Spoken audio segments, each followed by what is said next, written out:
Hi, thanks for joining me for today's Bible reading for May 13th, and it is 2nd Chronicles 9 through 12. Verse 1. When the queen of Sheba heard the fame of Solomon, she came to test Solomon with hard questions at Jerusalem with a very great caravan, including camels that bore spices, gold in abundance, and precious stones. When she had come to Solomon, she talked with him about all that was in her heart. Now you may remember this story from before, because it is already mentioned in First Kings. So this is a retelling of this story. I'm sure it's slightly different. I haven't ever compared them side by side. But anyway, so the Queen of Sheba came, it says, to test Solomon with hard questions at Jerusalem with a very great caravan, including camels that bore spices, gold in abundance, and precious stones. When she had come to Solomon, she talked with him about all that was in her heart. Solomon answered all her questions. There wasn't anything hidden from Solomon which he didn't tell her. When the queen of Sheba had seen the wisdom of Solomon, the house that he had built, the food of his table, the seating of his servants, the attendance of his ministers, their clothing, his cupbearers also, their clothing, and his ascent by which he went up to Yahweh's house, there was no more spirit in her. Now there's a footnote. So it says, or she was breathless. So it really took her. So the contrast, remember they didn't have internet. Let me just think out loud about this for a minute. They didn't have internet. They only had word of mouth, which was slow to get around, especially when you're farther away, obviously. But they did have people traveling the trade routes. So I'm sure it was those that were, the food distribution system people, the travelers, the caravan riders, the ship captains, etc., who passed on this type of information. So she had only heard. So in each of the different countries, just like today, they all had their own culture and their own system set up, right? Their own different types of supplies that they had and used. So different resources, right? So you can compare that to, for instance, I know a couple different circumstances about people in my circles throughout the years where they've come to America and been shocked, just major culture shock because of our supplies. One was a young woman from Russia. Another one was a group of Chinese people. And they actually thought that the stores were staged for them, not realizing that that's how we normally live. They just couldn't believe it. It's a what do they call it? Cognitive dissonance, when you, like, the reality is so different that you can't even really believe that it's real, right?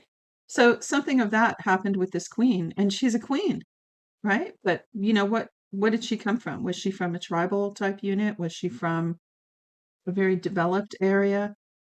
But it says that when she saw everything he had and the way that he could, picture America and even, other parts of the West, maybe not now, but back 100 years, at the table settings and the amount of the free, the amount of food in our spice cabinet, the amount of spices that we had access to, just the ease of acquiring dinnerware and cookware and linens for tablecloths and such as that, which are commonplace, but have not always been for everyone everywhere, right? So when she came and she saw how his table was set and the organization, the level of development that he had, she was breathless. It shocked her. Verse 5. She said to the king, "It was a true report that I heard in my own land of your acts and of your wisdom. However, I didn't believe their words until I came, and my eyes had seen it, and beheld, half of the greatness of your wisdom wasn't told me. Behold, half of the greatness of your wisdom wasn't told me. You exceed the fame that I heard. Happy are you men, and happy are these servants who stand continually before you and hear your wisdom." See, a wise and righteous leader, everybody's needs are met. Like a father of a household, parents, a good homemaker, make sure everyone has their comfortable spots, no matter how small or big the home. Everyone has their area, even the dog has their little places of safety and their needs met, the goats, the Bible says a righteous man cares for his beasts, right? So here Solomon was able to set things up so that everybody was satisfied in their role. It doesn't have to be the king is satisfied and everyone else has drudgery, right? Everyone had their needs met. That's true godly wisdom. So it says, happy are your men, and happy are these servants who stand continually before you and hear your wisdom. Blessed be Yahweh your God, who delighted in you to set you on his throne to be king for Yahweh your God, because your God loved Israel. There it is again. Because your God loved Israel to establish them forever. Therefore, he made you king over them to do justice and righteousness. Now, imagine if God can do this in Solomon's day. He's made examples at other times throughout history. America was an example of this at one time, when she honored God more thoroughly, to put it the only way I know to say it. If God can do that and give snippets and tastes of what it's like when he comes in covenant with us, imagine what eternity is going to be like with him when there is no more of this fall, of this destruction, no more remnants of the curse. Imagine how multiplied the multiplied beauty and satisfaction and joy and worship and pleasure. It's going to be amazing. That's the essence of righteous leadership. Verse 9, she gave the king 120 talents of gold, spices in great abundance, and precious stones. There was never before such spice as the queen of Sheba gave to King Solomon. The servants of Hiram and the servants of Solomon, who brought gold from Ophir, also brought algum trees and precious stones. The king used algum, because what do you give to somebody who has everything, right? What do you give to them? So somehow she was rich in spices and able to access and produce those. So maybe they added some flavor to Solomon's food that he didn't have. I love to cook, so I love having extra sauces and spices in my fridge to play around with. Let me just read and stop chatting so much now. Anyway, she says she brought the gold from over algum trees and precious stones. The king used algum tree wood to make terraces for Yahweh's house and for the king's house, and harps and stringed instruments for the singers. There were none like these seen before in the land of Judah. King Solomon gave to the queen of Sheba all her desire, whatever she asked for, in addition to that which she had brought to the king. So she turned and went to her own land, she and her servants. Now the weight of gold that came to Solomon in 1 year was 666 talents. Hang on, let me look. 20 metric tons. Wow. And of gold. In addition to that which the traders and merchants brought, all the kings of Arabia and the governors of the country brought gold and silver to Solomon. King Solomon made 200 bucklers of beaten gold. 600 shekels of beaten gold went to one buckler. He made 300 shields of beaten gold. 300 shekels of gold went to one shield. The king put them in the house in the forest of Lebanon. Moreover, the king made a great throne of ivory and overlaid it with pure gold. There were 6 steps to the throne with a footstool of gold. They were fastened to the throne and armrests on either side. Why did I say that? Yeah, okay. Armrests on either side by the place of the seat, and 2 lions standing beside the armrests. Skipped a line there. 12 lions stood there on one side, and on the other side 6 steps. There was nothing like it made in any other kingdom. All King Solomon's drinking vessels were of gold, and all of the vessels of the house of the forest of Lebanon were pure gold. Silver was not considered valuable in the day of Solomon, for the king had ships that went to Tarshish with Hiram's servants once every 3 years. I'm sure that's part of, I mentioned yesterday, Pastor Ron Phillips talks about this gold of Ophir and possibly coming from America. And here it says, as well as in other places in the Bible, it says it took 3 years. So that makes sense, right? If they went through the Mediterranean straight across, there is access to the Americas. Once every 3 years, the ships of Tarshish came bringing gold, silver, ivory, apes, and peacocks.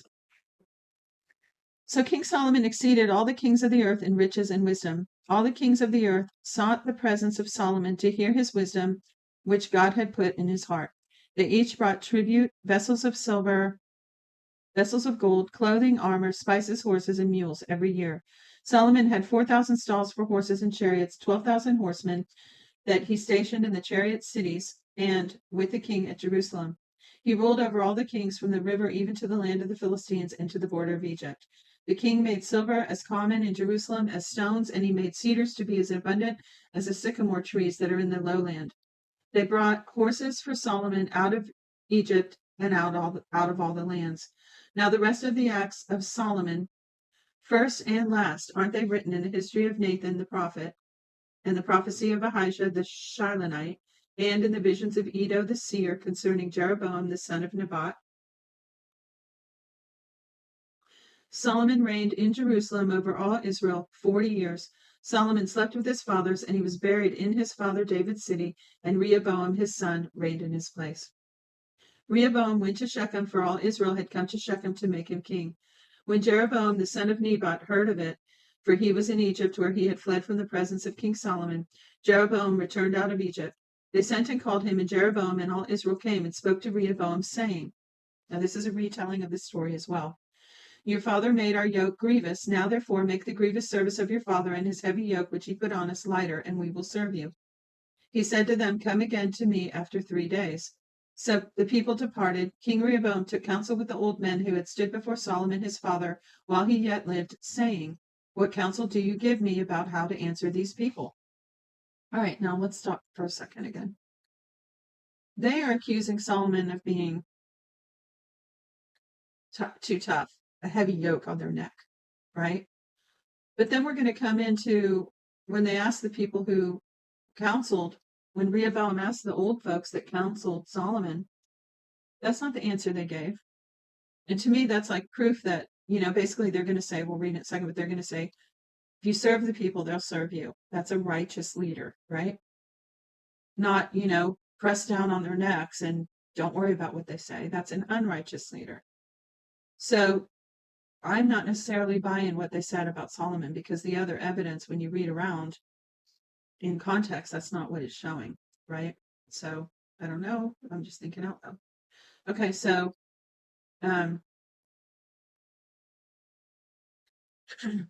they went and asked, it says, Rehoboam took counsel with the old men who had stood before Solomon his father while he lived, saying, what counsel do you give me how to answer these people? What people? Jeroboam from Nebat and Israel. They spoke to him, saying, if you're kind to these people, please them, and speak good words to them, they will be your servants forever. But he abandoned the counsel of the old men which they had given him, and took counsel with the young men who had grown up with him, who stood before him. Boy, if that doesn't sound like today's youth. Anyway, I mean, here in America, the youth are totally rejecting the wisdom of the baby boomers who are getting to be the elders. There's not many of the other ones left, They are becoming the seniors of this era, and they're the ones that understand the freedoms that we've enjoyed and why and how we've enjoyed them. And the young people are totally rejecting that wisdom. Hopefully not all of them, and hopefully that's changing. But, wow. Anyway, it says, he abandoned it and spoke to those young people, and he said to them, what counsel do you give that we may answer these people who have spoken to me, saying, make the yoke that your father put on us lighter? The young men who had grown up with him spoke to him, saying, thus you shall tell the people who spoke to you, saying, your father made your yoke heavy, but make it lighter on us. Thus you shall say to them, my little finger is thicker than my father's waist, whereas my father burdened you with a heavy yoke, I will add to your yoke. My father chastised you with whips, but I will chastise you with scorpions. So Jeroboam and all the people came to Rehoboam the 3rd day and asked the king, saying, come to me again the 3rd day.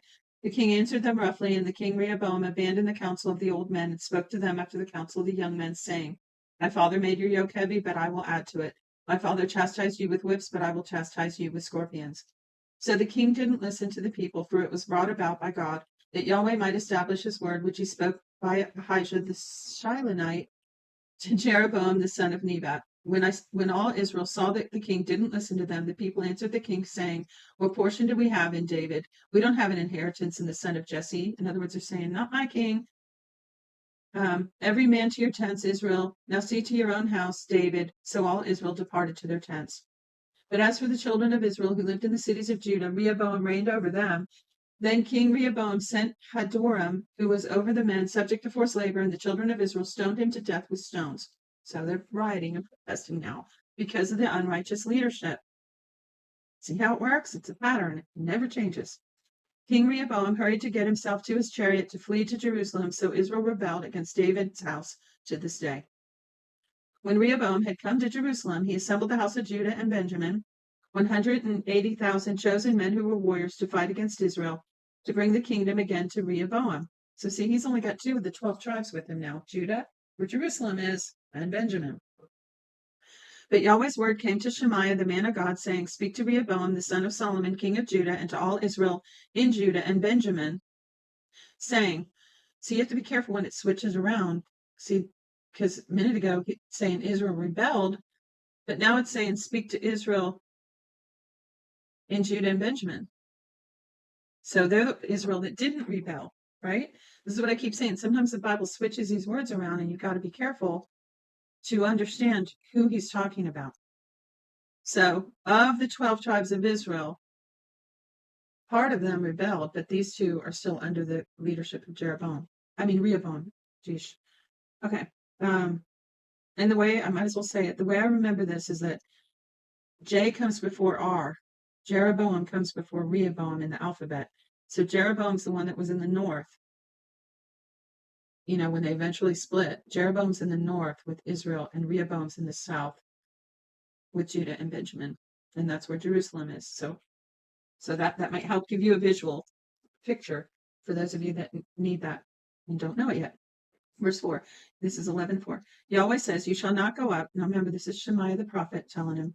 Yahweh says, You shall not go up nor fight against your brothers. Every man return to his house, for this thing is of me. So that listen to Yahweh's words and return from going against Jeroboam. Rehoboam lived in Jerusalem and built cities for defense in Judah. He built Bethlehem, Etam, Tekoa, Bethzur, Soko, Adullam, Gath, Marishah, Ziph, Adoraim, Lachish, Ezekah, Zorah, Aijalon, and Hebron, which are fortified cities in Judah and Benjamin. He fortified the strongholds and put captains in them and stores of food, oil, and wine. He put shields and spears in every city and made them exceedingly strong. Judah and Benjamin belonged to him. The priests and Levites who were in all Israel stood with him out of their territory. For the Levites left their pasture lands in their possession and came to Judah and Jerusalem, for Jeroboam and his sons cast them off, that they should not execute the priest's office to Yahweh. So this is a big church split, right? Verse 15, he himself appointed priests for the high places and for the male goats and the calves which he had made. After them, out of all the tribes of Israel, those who set their hearts to seek Yahweh, the God of Israel, came to Jerusalem to sacrifice to Yahweh, the God of their fathers. So here's another thought that comes to mind. David and Solomon just went through all this. All of David's work preparing the temple. Solomon spent, 20 years? Got everything in order. And they had their great joy that comes from putting things in God's order. And now it's all fallen apart again.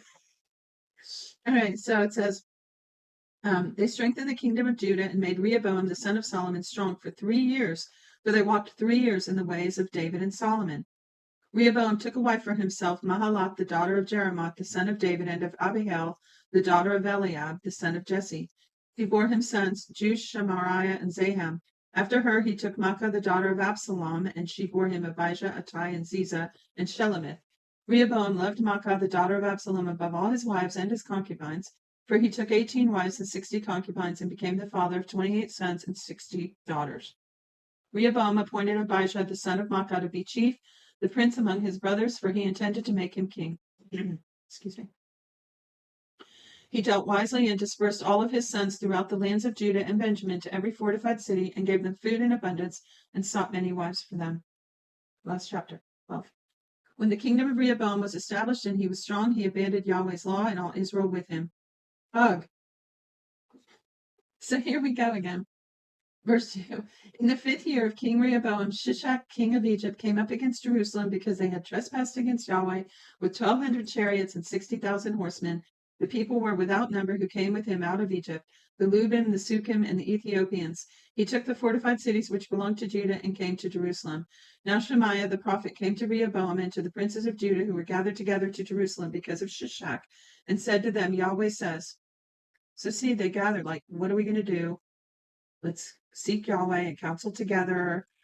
And what happens? They also get a prophet there. So they're not just using their natural logic. They're not just following their own understanding. They're, let's get the mind of God on this thing. So the prophet says, Yahweh says, you have forsaken me, therefore I have also left you in the hand of Shishak. Then the princes of Israel and the king humbled themselves, and they said, Yahweh is righteous. When Yahweh saw that they humbled themselves, Yahweh's word came to Shemaiah, saying, They have humbled themselves. I will not destroy them, but I will grant them some deliverance, and my wrath won't be poured out on Jerusalem by the hand of Shishak. Nevertheless, they will be by his servants, and they will know my service and the service of the kingdoms of the countries. So Shishak, king of Egypt, came up against Jerusalem and took away the treasures of Yahweh's house and the treasures of the king's house. He took it all away, but he also took away the shields of gold which Solomon made. King Rehoboam made shields of bronze in their place and committed them to the hands of the captain of the guards who kept the door of the king's house. As often as the king entered into Yahweh's house, the guard came and bore them, then brought them back into the guard room. When he humbled himself, Yahweh's wrath turned from him so as to not destroy him altogether. Moreover, there were good things found in Judah. So King Rehoboam strengthened himself in Jerusalem and reigned, for Rehoboam was 41 years old when he began to reign, and he reigned 17 years in Jerusalem, the city which Yahweh had chosen out of all the tribes of Israel to put his name there. His mother's name was Naamah the Ammonitess. He did that which was evil because he didn't set his heart to seek Yahweh. Now the acts of Rehoboam, first and last, aren't they written in the histories of Shemaiah the prophet and Iddo the seer in the genealogies? There were wars between Rehoboam and Jeroboam continually. Rehoboam slept with his fathers and was buried in David's city, and Abijah his son reigned in his place. That's it for today's reading. Thanks for joining me. See you tomorrow. Shalom.